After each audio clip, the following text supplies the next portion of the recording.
बिस्मिल्लाहिर्रहमानिर्रहीम। अस्सलाम वालेकुम। कैसे हैं आप? आई होप के बिल्कुल ठीक होंगे। आज मैं आपके साथ शेयर करने जा रही हूँ आलू और प्याज का क्रिस्पी स्नैक्स बनाने का तरीका।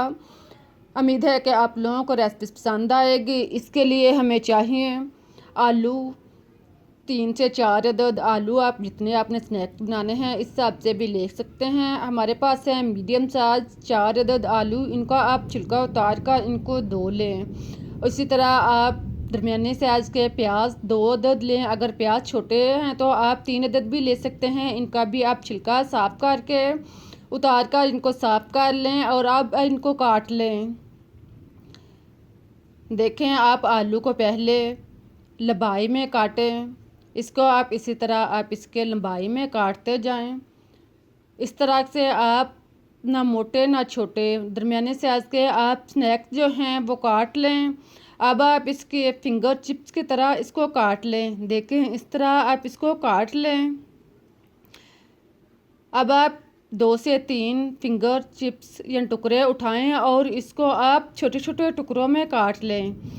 इसको आप इस तरह भी काट सकते हैं या आप सारे आलू को इकट्ठा छोटे छोटे कट लगाकर आप इसके काट सकते हैं। जैसे आपको आसानी लगे आप इसको काट सकते हैं।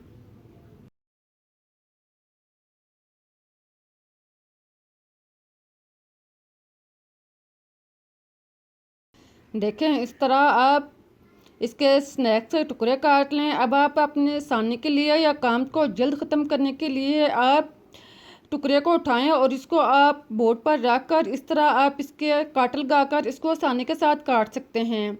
जैसे भी चाहें आप आलू को इस तरह के शेप के टुकड़े काट लें और फिर आप प्याज को भी इसी तरह काट लें। प्याज को आप इस तरह काट लगा लें और फिर आप इसको काट कर आलू की शक्ल के टुकड़े काट लें। आलू और प्याज को इस शेप का चौकोर शक्ल का काटने के बाद अब आप इसमें मसाला डालें। इससे आप सुरख मिर्च दानेदार 1 चम्मच शामिल कर लें और फिर आप इसमें नमक 1 चम्मच डाल लें। नमक आप टेस्ट के मुताबिक भी डाल सकते हैं।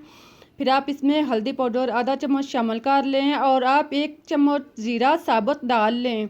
इसके बाद आप खुश्क धनिया साबुत लें 2 चम्मच। इसको आप हाथ पर रखकर अच्छी तरह मिसल लें और फिर आप इसमें शामिल करें। इसके बाद आप अजवाइन 1 चम्मच इसमें शामिल कर लें और फिर आप चाट मसाला 1 चम्मच इसमें डाल लें। अगर आपके पास अदरक और लहसुन पाउडर है तो आप अपनी पसंद के मुताबिक वो भी इसमें शामिल कर सकते हैं। फिर आप इसमें हरी मिर्च कटी हुई 3 से 4 अदद शामिल करें और इन सारी चीज़ों को आलूओं और प्याज में मिक्स कर दें। इनको खूब अच्छी तरह मिक्स करें। मसाले को अच्छी तरह मिक्स करने के बाद आप इसको थोड़ी देर के लिए छोड़ दें ताकि आलू जो हैं वो पानी छोड़ जाएं। इसको आप 5 से 10 मिनट में इसी तरह मिक्स करके छोड़ दें। देखें, अब आप दोबारा से इनको मिक्स करें।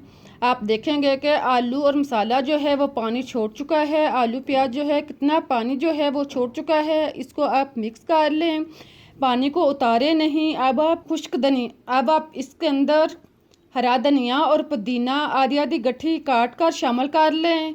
कुछ आप बचा कर रख लें चटनी बनाने के लिए। फिर आप इसमें कसूरी मेथी खुश्क 1.5 चम्मच शामिल करें। इसको आप हाथ पर रखकर मिसल लें और इसके बाद आप इसमें शामिल करें। इसके बाद आप बेकिंग पाउडर 1 चम्मच शामिल कर लें। अगर आपके पास बेकिंग पाउडर नहीं तो आप खाने का सोडा भी इसमें डाल सकते हैं। इसके बाद आप बेसन छान कर साफ़ कर लें। 1 प्याली आप इसमें शामिल करें। इन सब चीज़ों को डालने के बाद आप 1 अदद अंडा तोड़कर इसमें शामिल करें। अब आप सारे मसाले को अच्छी तरह मिक्स कर लें। इसको आप चम्मच के साथ खूब अच्छी तरह मिक्स करें। ख्याल रहे कि आपने इसको पानी नहीं लगाना। इसको आप वैसे ही चम्मच के साथ अच्छी तरह मिक्स करें। आहिस्ता आहिस्ता ये मिक्स जो होता शुरू हो जाएगा। इसको पानी लगाने की बिल्कुल भी ज़रूरत नहीं है। पहले आप इसको चम्मच के साथ और फिर आप इसको हाथ की मदद से खूब अच्छी तरह मिक्स कर लें। इस तरह आप इसको हाथ की मदद से अच्छी तरह गूंदें और इसको अच्छी तरह मिक्स कर लें। अब आप इसको उंगलियों की मदद से इकट्ठा करके गोल सा स्नैक्स बना लें। ख्याल रहे कि स्नैक्स को ज़्यादा दबाना नहीं है, बस आप इसको पकड़कर इकट्ठा करें और ऑयल में डालते जाएं। ऑयल या घी को पहले गर्म कर लें और फिर आप इसको स्नैक्स को हाथ की मदद से उठाकर इसमें इस शेप का बनाकर आप इसके अंदर डालते जाएं। इसको ज़्यादा दबाएं नहीं। इसी तरह आप सारे स्नैक्स जो हैं वो बर्तन के रिक्वायर के मुताबिक इसमें डालते जाएं।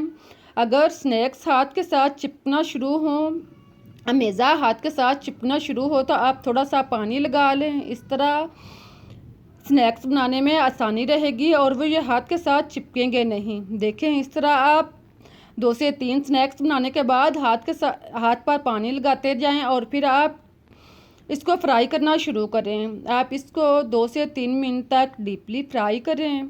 ख्याल रहे कि इनको आपने तेज़ आंच पर फ्राई नहीं करना, इसको आप नॉर्मल आंच पर डीपली फ्राई करें ताकि ये अंदर तक क्रिस्पी फ्राई हो। अगर आप इसको तेज़ आंच पे फ्राई करेंगे तो ये अंदर से कच्चे रहेंगे और ऊपर से ये फ्राई हो जाएंगे। इस तरह से ये बदमज़ा से स्नैक तैयार होंगे। क्रिस्पी और मज़े के स्नैक्स बनाने के लिए आप इसको डीपली और नॉर्मल आंच पर अच्छी तरह फ्राई करें। फिर आप इसको साथ में हरकत देते जाएं ताकि ये चारों साइड से अच्छे और क्रिस्पी फ्राई हों। जब स्नैक्स जो हैं वो अच्छी तरह ब्राउन हो जाएं, क्रिस्पी हो जाएं, बिल्कुल इस तरह, तो आप इनको निकाल लें। इनको निकाल कर आप इसका ऑयल जो है वो अच्छी तरह रिमूव कर लें और फिर आप इसको टिश्यू पेपर पर या अखबार पर रखें ताकि पकौड़े जो हैं वो क्रिस्पी रहें और इनका ऑयल भी जज़ब हो जाए। इसी तरह देखें, आप स्नैक्स जो हैं वो तैयार कर लें। देखें कितने अच्छे और मज़े के स्नैक्स तैयार हुए हैं। इसी तरह आप बाकी स्नैक्स भी तैयार कर लें। जब आप इस तरह से मज़े के स्नैक्स बनाएंगे तो आप पकौड़े और समोसे खाना भूल जाएंगे। इसको आप हरी चटनी के साथ, केचप के साथ और टी टाइम में जैसे भी आप चाहें इसको आप इंजॉय करें। आप इसको बारिश के मौसम में बना सकते हैं, चाय के टाइम में बना सकते हैं, अपनी फैमिली के साथ इंजॉय करें। मुझे इजाज़त दें। लेकिन आप जाते जाते रेसिपीज़ को लाइक करें, चैनल को सब्सक्राइब करें ताकि मैं आपके इससे बेहतर और मज़े की रेसिपीज़ आपको टाइम तक पहुंचा सकूं। अब मुझे इजाज़त दें, फिर मिलते हैं एक नई और मज़ेदार रेसिपीज़ के साथ। तब तक के लिए अल्लाह हाफिज़।